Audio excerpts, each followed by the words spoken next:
Shalom, saudara-saudari yang dikasihi Kristus. Jumpa kita pada kesempatan ini dalam renungan harian GKI Kuitang. Hari ini Senin 3 Oktober 2022 bersama saya Pendeta Emeritus Arti Sembiring. Bahan firman Tuhan yang kita renungkan pada kesempatan ini terambil dari kitab Kejadian.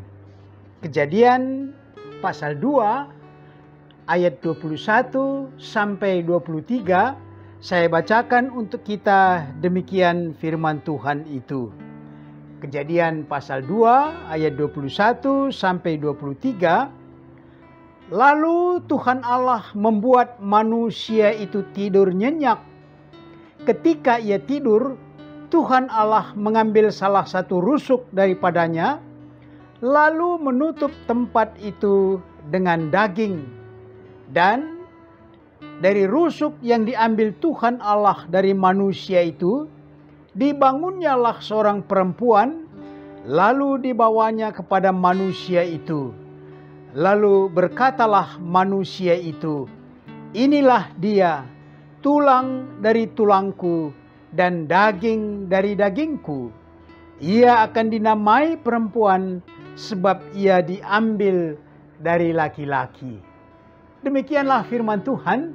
Berbahagia kita yang mendengar firman Tuhan dan yang tekun melaksanakannya dalam hidup sehari-hari. Dari firman Tuhan ini, tema kita berbunyi asal muasal pernikahan. Saudara-saudari, sesuai dengan aturan pernikahan di negeri kita, maka pernikahan itu harus dicatat dalam catatan sipil oleh petugas catatan sipil pada saat pelaksanaannya.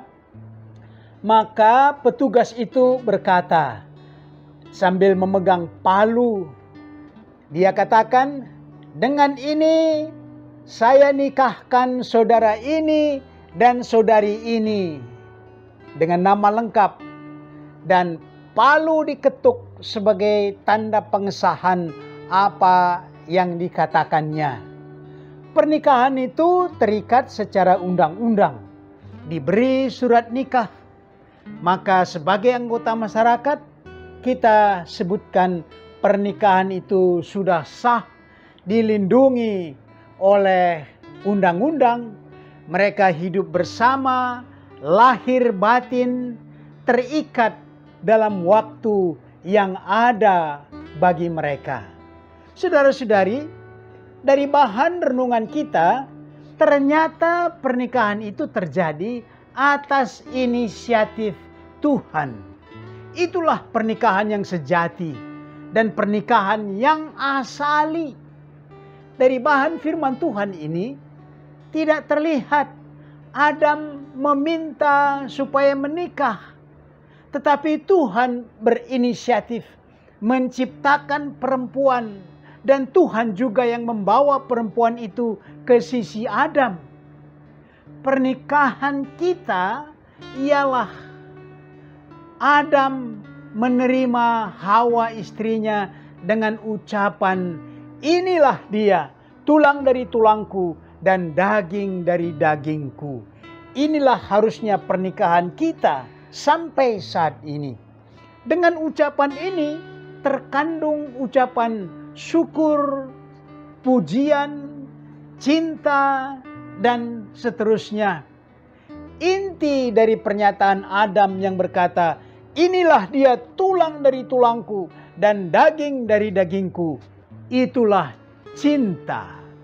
Cinta adalah awal yang mendekatkan, menyatukan si pria dan si Adam, dan itu diciptakan oleh Tuhan bagi Adam dan Hawa, sehingga tidak ada penghalang lain untuk hidup bersama di dalam pernikahan. Alangkah indahnya pernikahan, dua hati saling jatuh cinta, kasmaran, kemudian direstui oleh semua pihak, dipublikasikan dengan mengundang keluarga, handai tolan untuk dirayakan bersama-sama. Karena itu kita akan saksikan suami istri yang kata pepatah bagaikan perangko nempel di amplop. Saudara-saudari, firman Tuhan mengingatkan kita, landasan pernikahan itu adalah prakarsa Allah. Bagaimana tidak nempel bagaikan perangko kalau mereka saling menyatakan, inilah dia yang tulang dari tulangku dan daging dari dagingku. Karena Tuhan sudah mempersatukan hati mereka. Memang keadaan nempel bagaikan perangko itu bukan untuk dipamerkan. Bukan hanya di depan orang banyak. Bukan supaya ditonton oleh orang-orang lain. Tetapi itu merupakan satu pergumulan, dihidupi, diperjuangkan. Karena ada faktor-faktor lain bagi kita di sepanjang masa yang merongrong. Sehingga perangko itu tidak jarang lalu lekang dari amplopnya. Kadang kita katakan ada pernikahan yang mengejar harta kekayaan, jabatan, atau kedudukan. Lalu kalau itu tidak terpenuhi lagi, lalu perangko dan amplop ini lalu lekang. Saudara-saudari, disinilah tempat Tuhan. Tuhan mampu merubah semua motivasi ini dengan menanamkan cinta, mempersatukan mereka. Apapun alasan penyebab awal seseorang menikah, haruslah dia datang kepada Tuhan, menempatkan pernikahannya di hadapan Tuhan, dan dia akan belajar mengatakan, inilah dia, tulang dari tulangku dan daging dari dagingku. Dan ditempatkanlah Tuhan di tengah-tengah pernikahan itu. Karena kehadiran Tuhan lebih kuat dari cinta manusia. Tuhan Yesus menyadari banyak faktor yang membahayakan karyanya dalam pernikahan. Itulah sebabnya Tuhan Yesus menegaskan, demikianlah mereka bukan lagi dua, melainkan satu. Karena itu apa yang telah dipersatukan Allah tidak boleh diceraikan manusia. Dengan ayat ini menjadi kekuatan bagi kita untuk memelihara keutuhan pernikahan dari banyak godaan dan tantangan. Dengan ayat ini kita membawa kembali pernikahan kita ke jalan yang ditunjukkan oleh Tuhan. Kekuatan kita menghadapi tantangan, godaan ialah taat akan firman Tuhan. Suami dan istri yang telah menikah pada dasarnya memang orang berdosa, rapuh, lemah, boleh terbawa oleh godaan dan diperalat oleh iblis si penggoda itu, supaya mereka mengikuti nafsu duniawi. Pada awal walaupun dia berkata, inilah dia tulang dari tulangku dan daging dari dagingku, tapi kemudian dia mengingkari, maka cacat dan rusaklah pernikahan itu. Karena itu, kembalilah kepada Tuhan.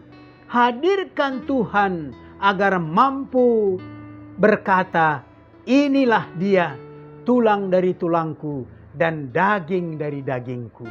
Mari kita aplikasikan renungan ini dengan pokok-pokok berikut.